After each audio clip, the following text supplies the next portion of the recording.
¿Cómo reconocer una secta? Y permítame decirle que este es uno de los temas más candentes en la actualidad. Quizás por el gran auge que ha habido de un movimiento, llamémosle sectario, que ha cobrado gran fuerza. Pero yo quisiera darle algunos de los motivos o razones por los cuales quizás esto esté sucediendo. Y probablemente el primero de ellos sea el hecho de que el ser humano tiene un deseo y una necesidad muy grande por un cambio que lo lleva o conduce a buscar en los lugares equivocados de la manera equivocada. También tenemos el vacío interior en el corazón del ser humano, que ese vacío solamente lo puede llenar su creador, Dios, y en la necesidad de una relación con Él, pues sencillamente al no tenerlo, pues surge esta búsqueda equivocada. Y por otro lado también tenemos la necesidad de la búsqueda de la autenticidad en el ser humano, algo que sencillamente no puede hallar porque está buscando en la dirección contraria. Ahora, déjeme decirle que estas son solamente algunas de las razones por las cuales se puede explicar esa atracción que tiene el ser humano en la actualidad por las sectas. Pero esto es un problema que también se predijo hace más de 2000 años y que en la actualidad ya es una situación social que se está llevando a cabo y que ha llevado también a las autoridades a pensar en este fenómeno.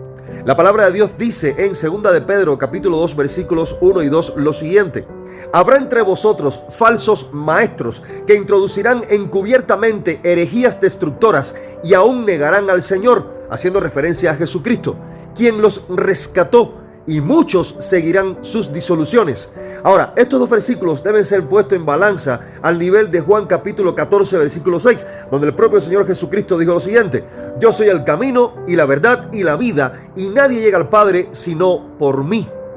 Ahora bien, hay algunas características de las sectas que debemos tener en cuenta y que en realidad deben alertarnos. En primer lugar, una secta es una organización que quiere separarse de la sociedad para formar determinado grupo y seguir a un profeta o gurú.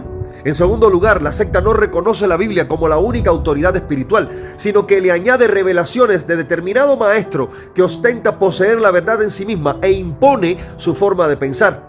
En tercer lugar, la secta dice que la salvación del alma no está fundada en la fe en quien murió en la cruz del Calvario, o sea, el Señor Jesucristo, que al contrario se hace énfasis en los méritos adeptos de los seres humanos, o sea, es una salvación por obras, a quienes se les exige cumplir obligaciones a veces muy degradantes para sí mismos. En cuarto lugar, en una secta, la persona de Jesucristo está totalmente deformada y ya no es más el Cristo que podemos leer en los evangelios.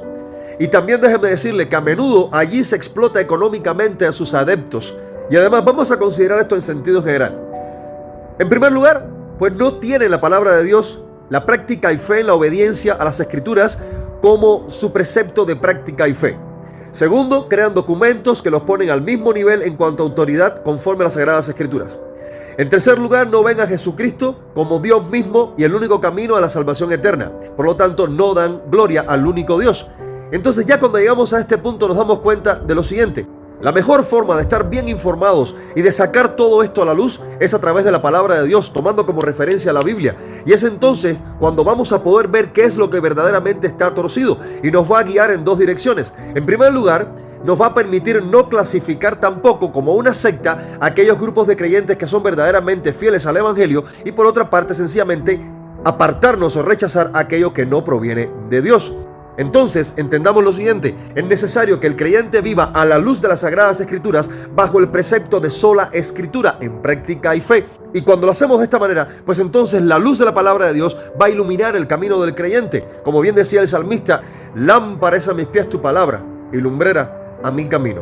Un camino que nos lleva y nos conduce en una sola dirección: Jesucristo mismo, el único camino a la salvación. Por eso el llamado es el siguiente: si usted aún no reconoce a Jesucristo como su Señor y Salvador, hoy es el día, este es el momento. Venga delante de la presencia de Dios, confiese sus pecados a Él, alcanzará la misericordia de Dios, arrepiéntase de ellos y créame que tendrá un lugar eternamente y para siempre en las moradas eternas. En otras palabras, en la presencia del Señor. Y usted lo está escuchando aquí. Esto es el Lente Bíblico. Que Dios le bendiga.